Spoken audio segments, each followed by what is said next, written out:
గతసారి మనం ఆగిన చోట గుర్తుందా? అర్జునుడు రణభూమిలో నిలబడి తన వాళ్ళందరినీ చూసి లోపల ఏదో విరిగిపోయినట్టు అనిపించింది అని చెప్పాడు. అవునమ్మా, తన గురువు ద్రోణాచార్యుడు, తాతాత భీష్ముడు వాళ్ళందరూ అవతరవైపు ఉన్నారు. అర్జునుడికి చాలా కష్టంగా అనిపించింది కదా. నాకు ఒక్క విషయం అర్థం కాలేదు నాన్న. అర్జునుడికి తన వాళ్ళు చనిపోతారని భయమా, లేక తాను వాళ్ళని చంపాల్సి వస్తుందని భయమా? రెండూ ఒకేసారి. అది అర్జునుడి నొప్పిలో అసలు బాధ. ఈరోజు మనం చదివే శ్లోకాల్లో అర్జునుడు మరింత లోపలికి వెళ్తాడు. తను చేయబోయే పని వల్ల కేవలం తన కుటుంబానికే కాదు, మొత్తం సమాజానికి ఏం జరుగుతుందో ఆలోచించడం మొదలుపెడతాడు. ఇప్పుడు చూద్దాం అర్జునుడు కృష్ణుడికి ఏం చెప్తున్నాడో. అధర్మాభిభవాత్ కృష్ణ ప్రదుష్యంతి కులస్త్రియః స్త్రీషు దుష్టాసు వాష్ణేయ జాయతే వర్ణసంకరః. అర్జునుడు కృష్ణుడికి చెప్తున్నాడు, కృష్ణ, యుద్ధంలో అధర్మం పెరిగిపోతే కుటుంబాల్లో మంచి నడవడిక తగ్గిపోతుంది. ఒక కుటుంబంలో పెద్దలు లేకుండా పోతే ఆ కుటుంబం పట్టుకున్న విలువలు, ఆచారాలు అన్నీ కదిలిపోతాయి అని. అమ్మా, అధర్మం అంటే ఏమిటి? ఆ పదం ముందు కూడా వచ్చింది కదా. అధర్మం అంటే సరైనది కాని పని, ఏది చెయ్యకూడదో అది చెయ్యటం. ధర్మం అంటే సరైన దారి, అధర్మం అంటే ఆ దారి నుండి తప్పుకోవడం. అర్జునుడికి కుటుంబం గురించి అంత ఎందుకు భయంగా ఉంది నాన్న? యుద్ధంలో గెలిస్తే అందరూ సంతోషపడరా? అర్జునుడు అది ఆలోచిస్తున్నాడు. గెలుపు వచ్చినా గెలుపు కోసం ఏం పోగొట్టుకున్నామని. ఒక కుటుంబంలో పెద్దలు, పెద్ద మనుషులు ఉంటే వాళ్ళు చిన్నవాళ్లకి ఏం మంచిది, ఏం చెయ్యాలి అని చూపిస్తారు. వాళ్ళు లేకపోతే ఆ కుటుంబం దారి తప్పుతుంది. అంటే అర్జునుడు కేవలం తల గురించి కాదు, మొత్తం కుటుంబం గురించి ఆలోచిస్తున్నాడా? అవుననే, మన చేతలు మనకే కాదు, మన చుట్టూ ఉన్నవాళ్లకి తాకుతాయి. ఇదే ఈ శ్లోకం చెప్పే విషయం. ఇప్పుడు తర్వాతి శ్లోకం చూద్దాం. అర్జునుడు ఇంకా ముందుకు వెళ్తాడు. సంకరో నరకాయైవ కులజ్ఞానాం కులస్య చ పతంతి పితరో హేషాం లుప్తపిండో దకక్రియాః. అర్జునుడు చెప్తున్నాడు, కుటుంబాన్ని నాశనం చేసేవాళ్లు తమ పూర్వీకులకి చేయాల్సిన గౌరవాలు కూడా చేయలేకపోతారు. పెద్దలు పోయిన తర్వాత వాళ్లకి చెయ్యాల్సిన పూజలు, తర్పణాలు అన్నీ ఆగిపోతాయి. అప్పుడు కుటుంబం మొత్తం తన వేణు కోల్పోతుంది. అమ్మా, ఇది చాలా పెద్ద విషయం కదా. ఒక్క యుద్ధం వల్ల ఇన్ని విషయాలు జరిగిపోతాయా? అర్జునుడు అదే చూస్తున్నాడు. ఒక్క నిర్ణయం వల్ల ఎంతమంది జీవితాలు మారతాయో అని. మన చేతలు మనకే తాకుతాయని అనుకుంటాం, కానీ అవి చాలా దూరం వెళ్తాయి. నాన్న, ఇది స్కూల్లో గ్రూప్ ప్రాజెక్ట్ లాంటిదా? ఒకరు చేయకపోతే అందరికీ ప్రాబ్లం అవుతుంది కదా. చాలా బాగా చెప్పావు మీరా. మన చేతలు ఇతరులను ఎలా తాకుతాయో అనేది అర్జునుడు ఇప్పుడు అర్థం చేసుకుంటున్నాడు. ఇప్పుడు చూడండి తర్వాత ఏం జరిగిందో. దోసైరేతయి కులజ్ఞానాం వర్ణసంకరకారకయి ఉత్సాద్యంతే జాతిధర్మాః కులధర్మాశ్చ శాశ్వతాః. అర్జునుడు ఇక్కడ చెప్తున్నాడు, కుటుంబాన్ని నాశనం చేసేవాళ్ల తప్పుల వల్ల చాలా కాలంగా నడిచివస్తున్న కుటుంబ ధర్మాలు, సమాజ ధర్మాలు అన్నీ పోతాయని. కులధర్మం అంటే కుటుంబం పాటించే విలువలు, బాధ్యతలు. అవి శాశ్వతంగా ఉండాల్సినవి, కానీ అధర్మం వల్ల అవి నాశనమైపోతాయి. కులధర్మం అంటే ఏమిటి అమ్మా? కుటుంబం చేసే పూజలా, లేక ఇంకేదైనా? పూజలు ఒక్కటే కాదు ఆరవ్. కులధర్మం అంటే ఒక కుటుంబం తరతరాలుగా పాటించే విలువలు. నిజాయితీగా ఉండటం, పెద్దలని గౌరవించటం, ఒకరికొకరు సహాయం చేసుకోవడం, ఇవన్నీ. మన ఇంట్లో కూడా అలాంటివి ఉన్నాయా అమ్మా? ఉన్నాయి మీరా. మనం ఎప్పుడూ నిజం మాట్లాడాలని, ఇంట్లో అందరూ ఒకరికొకరు హెల్ప్ చేసుకోవాలని, ఇవి మన కుటుంబం పాటించే విలువలు కదా. అర్జునుడికి భయంగా ఉంది. ఈ యుద్ధం వల్ల ఇలాంటి విలువలు అన్నీ పోతాయేమో అని. తన కోసం కాదు, తన తర్వాత వచ్చే తరాల కోసం ఆలోచిస్తున్నాడు. నాన్న, అర్జునుడు చాలా సెల్ఫ్లెస్ గా ఆలోచిస్తున్నారు కదా. తల గురించి కాదు, అందరి గురించి. అవుననే, ఇదే సెల్ఫ్లెస్ గా ఆలోచించడం అంటే మన చేతలు ఇతరులకి ఎలా తాకుతాయో అని ముందే చూడడం. ఇప్పుడు తర్వాతి శ్లోకం చూద్దాం. ఉత్సన్న కులధర్మాణం మనుష్యాణం జనార్దనన్ నరకే నియతం వాసో భవతీత్యనుశుశ్రుము. అర్జునుడు ఇక్కడ చెప్తున్నాడు, జనార్దన, కృష్ణ, కుటుంబ ధర్మాలు నాశనమైన మనుషులు చాలా కష్టమైన పరిస్థితిలో పడతారు అని పెద్దల నుండి విన్నాను అని. నరకమంటే ఇక్కడ లిటరల్గా కాదు, చాలా తీవ్రమైన కష్టాలు, పశ్చాత్తాపం అని అర్థం. అమ్మా, అర్జునుడు పెద్దల నుండి విన్నాడు అని చెప్తున్నాడు అంటే అతనికి ముందే తెలుసు ఇవన్నీ? అవుననే మీరా, అర్జునుడు చదివాడు, విన్నాడు. కాని ఇప్పుడు ఆ విషయాలు నిజంగా మనసుకి తాకుతున్నాయి. తెలవడం వేరు, అనుభవించడం వేరు. నాన్నా, ఇది నిజమే. నాకు కూడా చాలా విషయాలు తెలుసు, కానీ అవి మనసుకి తాకినప్పుడే అర్థమవుతాయి. అదే ఆరో. ఇలా మనసుతో అర్థం చేసుకోవడమే సెల్ఫ్లెస్నెస్ కి మొదటి అడుగు. నా చేతలు ఇతరులకి ఎలా తాకుతాయో అని నిజంగా ఫీల్ అవడం. ఇప్పుడు చూడండి, ఈ మొత్తం ఆలోచన తర్వాత అర్జునుడు ఏం చెప్తున్నాడో. అహోబత మహత్పాపం కర్తుం వ్యవసితా వయం యద్రాజ్య సుఖలోభేన హంతుం స్వజనముద్యతాః. ఇది చాలా పవర్ఫుల్ గా ఉంది. అర్జునుడు అంటున్నాడు, అయ్యో, ఎంత పెద్ద తప్పు చేయబోతున్నాం మనం.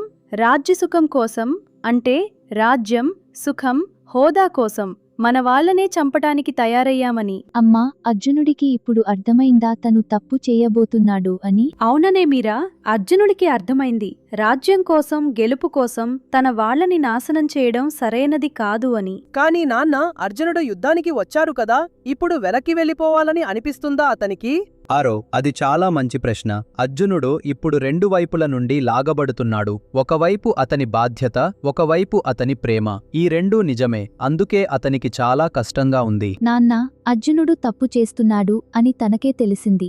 అది చాలా బ్రేవ్ కదా. చాలా నిజమైన మాట మీరా. తప్పు చేస్తున్నామని అడ్మిట్ చేయడం చాలా కష్టం. అది మొదటి అడుగు. అమ్మా, అర్జునుడు రాజ్యసుఖలోభేనే అన్నాడు. లోభమంటే ఏమిటి? లోభమంటే చాలా ఎక్కువగా ఏదైనా కావాలని ఉండటం. అది కావాలని, దానికోసం ఏదైనా చేయటానికి తయారవడం. అర్జునుడు చెప్తున్నాడు, రాజ్యం కోసం అంత లోభంతో ఉన్నాం కదా మనం అని. ఏదైనా చాలా ఎక్కువగా కావాలని అనిపించినప్పుడు అది ఇతరులకి ఏం చేస్తుందో మర్చిపోతాం. అర్జునుడు ఇప్పుడు ఆ మార్పును గుర్తించాడు. నాన్న, నాకు ఒక్కోసారి చాలా చాక్లెట్ కావాలని అనిపిస్తుంది. అప్పుడు ఆరోకి ఇవ్వాలని గుర్తుండదు. అది నిజాయితీగా చెప్పావు మీరా. మనం షేర్ చేస్తే ఇద్దరికీ సంతోషంగా ఉంటుంది. అది సెల్ఫ్లెస్లీ యాక్ట్ చేయడం. అర్జునుడు ఇప్పుడు అదే అర్థం చేసుకుంటున్నాడు. నా కోసం కాదు, అందరి కోసం ఆలోచించడం. ఈ శ్లోకంలో అర్జునుడు ఏం చెప్పాడో మళ్ళీ ఒక్కసారి ఆలోచిద్దాం. రాజ్యసుఖం కోసం, అంటే కేవలం తన సుఖం కోసం తన వాళ్లని చంపడానికి తయారయ్యాం అని పశ్చాత్తాపంతో అంటున్నాడు. నాన్న, కాని యుద్ధం కేవలం రాజ్యం కోసమా? పాండవులకి న్యాయం కూడా కావాలి కదా. వాళ్ళ రాజ్యం అన్యాయంగా పోయింది. చాలా మంచి ప్రశ్న ఆరవ్. పాండవులకి న్యాయం కావాలి, అది నిజమే. కాని అర్జునుడు ఇప్పుడు ఆలోచిస్తున్నాడు, న్యాయం పొందే దారిలో మనం ఎంతమందికి నొప్పి ఇస్తున్నామని. సరైన లక్ష్యం ఉన్నా దానికోసం ఎంత ధర చెల్లిస్తున్నామని. అమ్మా, అర్జునుడికి ఇప్పుడు చాలా బాధగా ఉంటుంది కదా. చాలా బాధగా ఉంటుంది మీరా. తను చెయ్యబోయే పని తప్పు అని తనకే అనిపిస్తుంది.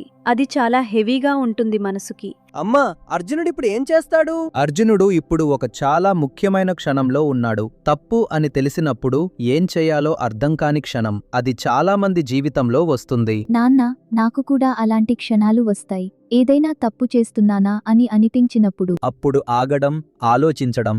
అదే అర్జునుడు చేస్తున్నాడు. తప్పు అని గుర్తించడమే మొదటి అడుగు. ఆరో, నువ్వడిగావు కదా అర్జునుడిప్పుడు ఏం చేస్తాడు అని. ఆ జవాబు కృష్ణుడిస్తాడు. కాని ముందు అర్జునుడు ఏమంటున్నాడో చివరి శ్లోకంలో చూద్దాం. ఇప్పుడు మళ్ళీ ఈ శ్లోకాల్లో అర్జునుడు చెప్పిన మాటలు ఒకసారి కలిపి చూద్దాం. 1:42లో అతను చెప్పాడు, అధర్మం వల్ల కుటుంబాలు చెడిపోతాయి. 1:42లో చెప్పాడు, పూర్వీకుల స్మృతి కూడా పోతుంది. 1:43లో చెప్పాడు, కుల ధర్మాలు, సమాజ ధర్మాలు నాశనమవుతాయి. అమ్మా, అర్జునుడు చాలా డీటెయిల్స్ గా ఆలోచించాడు కదా. ఒక్క యుద్ధం వల్ల ఇన్ని విషయాలు జరుగుతాయా అని. అవుననే ఆరవ్. అర్జునుడు ఒక్క క్షణం ఆగి తను చేయబోయే పని వల్ల ఏం జరుగుతుందో పూర్తిగా చూశాడు.